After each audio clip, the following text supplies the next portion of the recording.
प्राकृतिक आपदा पर नहीं होता है किसी का जोर।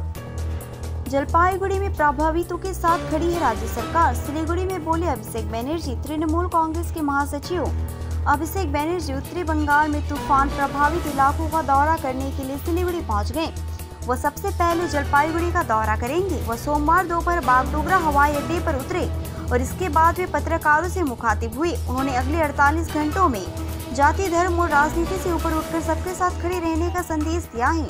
उन्होंने कहा कि प्राकृतिक आपदा पर किसी का जोर नहीं होता है। जलपाईगुड़ी में प्रभावितों के साथ राज्य सरकार खड़ी है।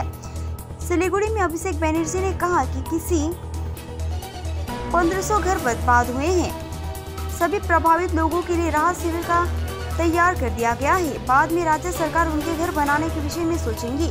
वहीं अभिषेक ने बीजेपी के खिलाफ तोप दागा।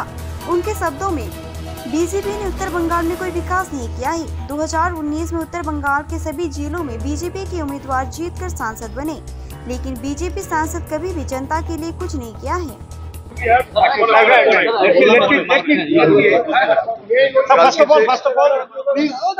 কালকে যে ঘটনাটা ঘটেছে আপনারা জানেন, অত্যন্ত দুর্ভাগ্যজনক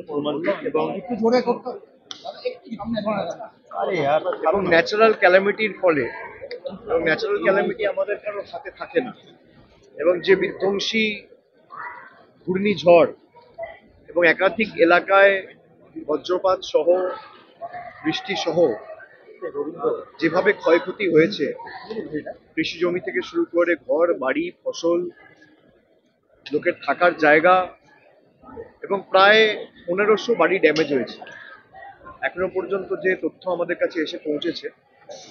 এবং 4 জন প্রাণ হারিয়েছেন, 2 জন আশঙ্কাজনক অবস্থায়, বিশেষ করে 2টি বাচ্চা, একজনের 2 বছর বয়স এবং একজনের 14 বছর বয়স। এরা শিলিগুড়ির মলয় হাসপাতালে ভর্তি রয়েছে। আমি এখান থেকে তাদেরকে প্রথমে দেখতে যাব, কিন্তু ইতিমধ্যেই সরকারের তরফ থেকে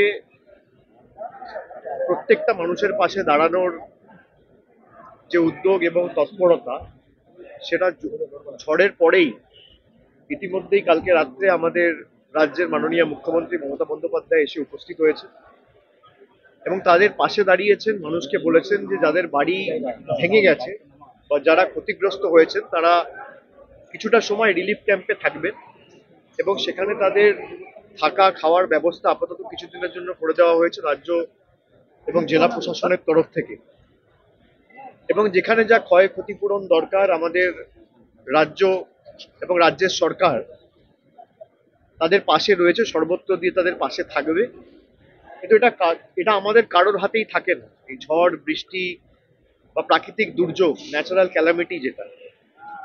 এবং প্রায় 10 মিনিটের ঘূর্ণিঝড়, সেখানে একাধিক ময়নাগুড়ি 2 ব্লক, জলপাইগুড়ি ব্লক সহ আলিপুরদুয়ার জেলাতেও, আলিপুরদুয়ার ফালাকাটায় একাধিক বাড়ি ক্ষতিগ্রস্ত হয়েছে, পরিবারের লোকেরা এফেক্টেড হয়েছে।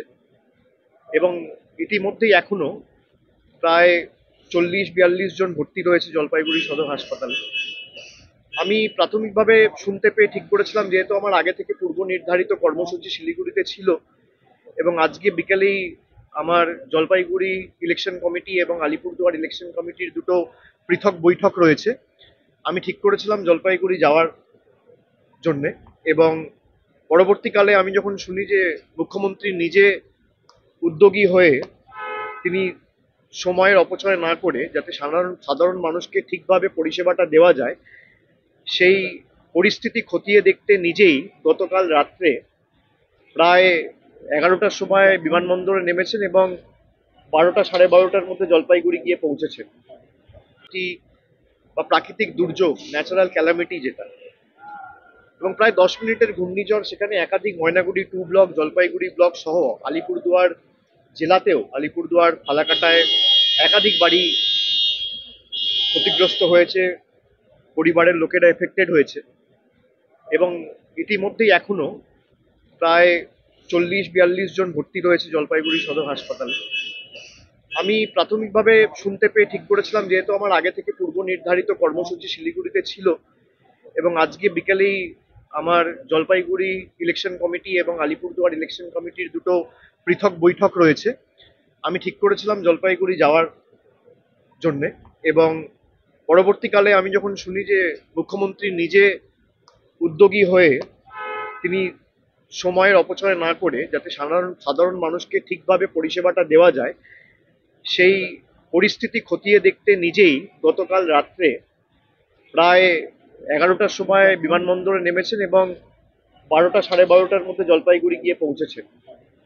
এবং তিনি চাইলে আজকে সকালবেলা আসতে পারতেন, কিন্তু সকালবেলা এলে যেহেতু অনেক মানুষ ভর্তি রয়েছে, তাছাড়া জলপাইগুড়ি সদর হাসপাতালটার উপর সারা জেলার মানুষ স্বাস্থ্য পরিষেবার জন্য নির্ভর করে, সাধারণত মুখ্যমন্ত্রী বা রাজ্যের অন্যান্য জনপ্রতিনিধি তারা যদি যায় নিশ্চিতভাবে একটা পরিষেবা ব্যাহতর একটা প্রক্রিয়া শুরু হয়, মানুষের অসুবিধা হয় পরিষেবা পেতে, কারণ আমরা গেলে অনেক বাধ্যবাধকতা থাকে।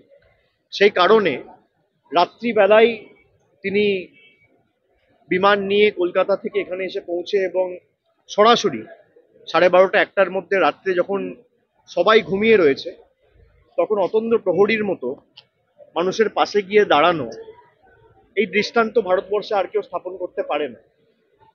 আমরা কোনোদিন দেখিনি। আমফানের সময়, যশের সময় বিধ্বংসী ঘূর্ণিঝড় রাত্রির 4টে 5টা অবধি নবান্নে বসে, সচিবালয়ে বসে মানুষের জীবন রক্ষা করার যে সংকল্প এবং নিজেকে উৎসর্গ করে মানুষের জন্য কাজ করার যে প্রতিজ্ঞা, এটা দৃষ্টান্ত হিসেবে তিনি স্থাপন করেছেন।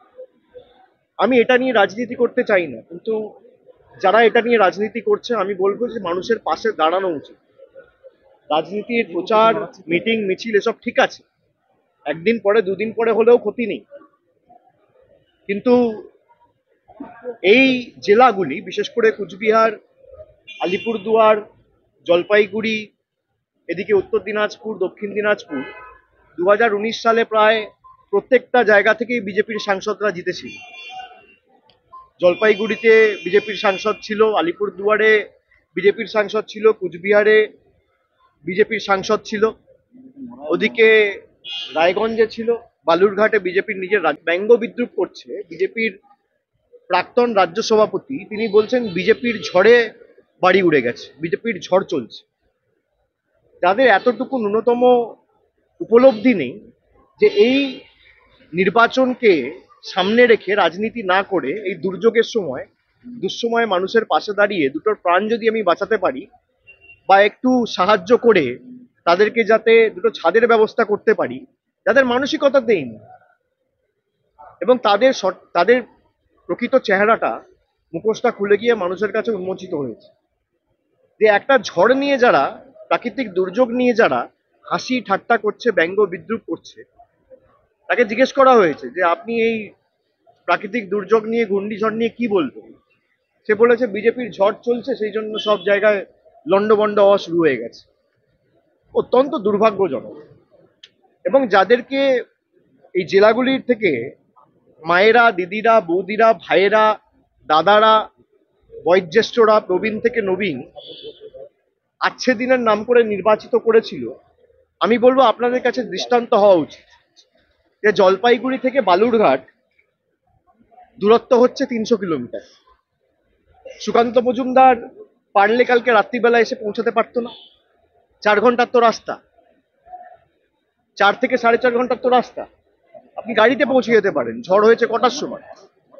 4:30। আপনি তো চাইলে 9টার মধ্যে পৌঁছাতে পারতেন। আর সেখানে কলকাতার দূরত্ব, জলপাইগুড়ি থেকে কলকাতা কালীঘাট 620 কিলোমিটার। মমতা বন্দ্যোপাধ্যায় এসে পৌঁছেছে। আমরা এই কারণেই মানুষকে বলছি যে চোখে দেখুন, যারা গ্যারেন্টির কথা বলে কোনো বিজেপির নেতা এসে পৌঁছায়নি, তারা রাজনীতি করছে। আজকেও যারা গিয়ে ছবি তুলতে গেছে মানুষকে পরিষেবা না দিয়ে, কি কাজ করেছে এরা? একটা বিজেপির সাংসদের কোনো তৎপরতায়, উদ্যোগে জলপাইগুড়িতে, আলিপুরদুয়ারে, কুচবিহারে একটা উন্নয়নমূলক কর্মসূচি গত 5 বছর হয়েছে কেউ দেখাতে পারবেন না। দেখাতে পারবেন বিজেপির ছোট বড় নেতা এসে মানুষকে নিজে হাতে 10টা পরিষেবা প্রদান করেছেন? দেখাতে পারবেন না। দেখাতে পারবেন আলিপুরদুয়ারের জন্য, চা বাগানের শ্রমিকদের জন্য, রাজবংশী ভাইদের জন্য আলাদা করে 4টে আর্থিক প্যাকেজ নিয়ে এসছে দিল্লি থেকে? এরাই তো বলেছিল আচ্ছে দিন করব। সুতরাং মানুষ আজকে উপলব্ধি করছে এবং আমি সকলকে অনুরোধ করব যে জাতি দলমত নির্বিশেষে আগামী 48 ঘন্টা যাতে আমরা মানুষের পাশে দাঁড়াই এবং যে কটা মানুষকে আমরা পাশে দাঁড়িয়ে তাদের এই সমস্যা থেকে তাদের সমস্যা সমাধান করতে পারি এবং আমাদের যতটুকু সামর্থ্য সীমাবদ্ধ এখতিয়ার অনুযায়ী মাথার উপর ছাদের বা দুমুঠো খাবারের ব্যবস্থা করতে পারি, এটা আমাদের সকলকে